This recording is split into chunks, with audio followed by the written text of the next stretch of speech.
Ola, son Brais, estou como compañeiro Xan para presentarvos a mitoloxía da auga. Bos días, son Xan e vou presentaros a Maruxaina. A Maruxaina é un ser mitolóxico da auga.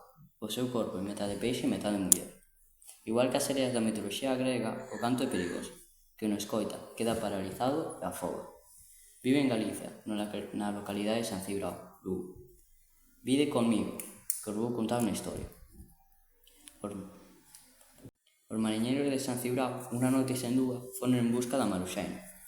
Para non namorarse do seu canto, utilizaban unha música de cornos, para contrarrestalo. Apagaron as luces e cando a encontraron, a escoltaron hasta a vila, onde a xulgaron e se di que a queimaron e a condenaron. Hoxe é 22 de agosto, estou na festa da Maruxaina e dixe que vai ir xulgada e condenada, así que vamos a ver como acaba isto. Mentras tanto, vou falar de outros seres mitolóxicos da auga, as lamias. As lamias teñen medo corpo dragón e medo muller, e dise que son gregas e só lles aparece aos homens.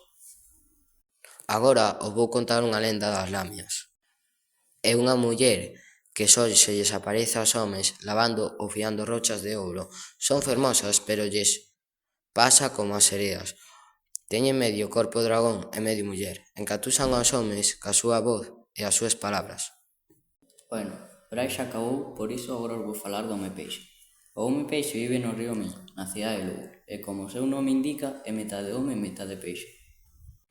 Agora que Xan acabou de dicirvos que é o home peixe, eu vou contarvos unha pequena historia.